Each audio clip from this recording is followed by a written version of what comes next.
Goedemorgen meneer, of goedemiddag meneer Van Rest. Ja, goedemiddag. Ja, er zijn weer allemaal nieuwe ontwikkelingen rondom de zaak Vaatstra. Maar ja, hoe nieuw zijn de ontwikkelingen? Kijk, wat we hebben gezien is dat ook zeg maar de afgelopen jaren er wel een scenario op tafel heeft gelegen waarmee heeft gedacht, ja, misschien is het wel een bekende. Maar eigenlijk waren daar niet hele sterke argumenten voor. En wat het laatste onderzoek van de afgelopen jaren waarmee we vorige week naar buiten zijn gekomen, ook bij Peter R. de Vries, laat zien, is dat de kans dat het toch een bekende is geweest van Marianne Vaatstra, dat die eigenlijk wel heel groot is. Dat heeft het nieuwe onderzoek opgeleverd. Ja, want dat is een van de dingen waar ik wel heel nieuwsgierig naar ben. Er is altijd de afgelopen jaren toch het beleid gevoerd van, nou, het zal wel iemand zijn geweest die niet uit deze regio kwam. Ja.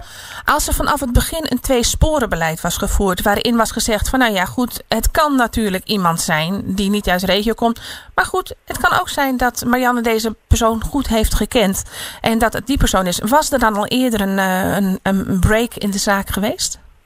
Nou, dat is altijd heel lastig te zeggen en zeker met de wetenschap van vandaag. Want kijk, wat iedereen goed moet begrijpen is dat technieken, want daar gaat het vaak ook om, technieken destijds heel anders waren dan die we nu hebben. Want nu heeft dat nieuwe team wat er is geweest, het 3D-team, de naam is al vaak gevallen, dat heeft aan de hand van zeg maar de meest recente, de nieuwste inzichten rond recherchekunde, maar ook rond techniek, heeft de zaak met name rond de plaats waar alles gebeurd is helemaal opnieuw bekeken.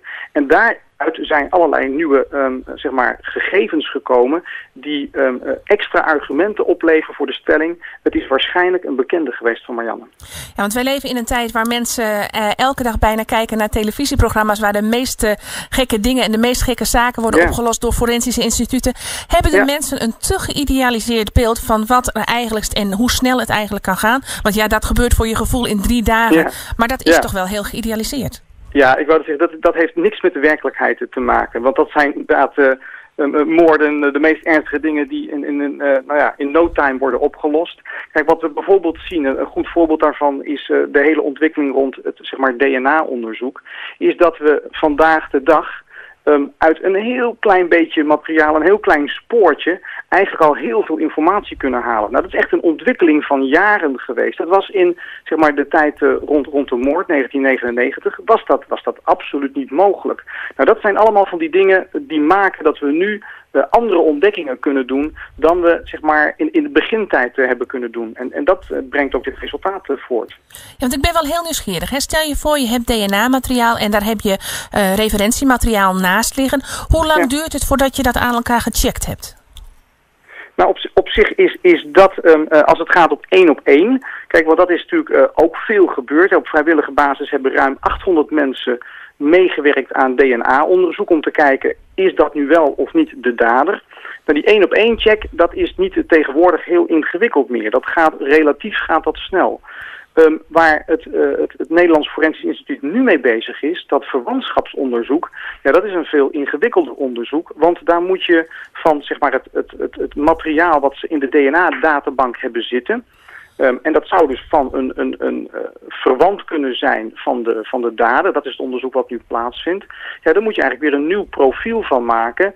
Eerst vergelijken, lijkt dat nou op het DNA-profiel van de dader? Van de dadersporen, onder andere uit het sperma is een DNA-profiel gemaakt. Lijkt dat er nou op? Maar dan krijg je de vervolgslag. En dat vraagt nieuw onderzoek van is dat nou ook een verwantschap? Nou, en dat vraagt gewoon veel meer tijd. Dus daar is het Nederlands Forensisch Instituut op dit moment mee bezig. Nu was die uitzending afgelopen zondag op SBS 6. Er zijn ook al een groot aantal tips binnengekomen. Zijn dat tips met een belangrijke waarde?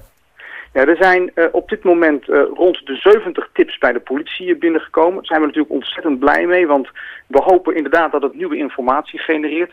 Maar ik kan daar, ik zou zeggen dat spijt me ook zeer, maar op dit moment eigenlijk niet zoveel van zeggen wat dat concreet heeft opgeleverd of kan gaan opleveren. Want daar is de politie natuurlijk druk mee doende om dat keurig op een rijtje te zetten en te kijken van wat de waarde van die informatie is.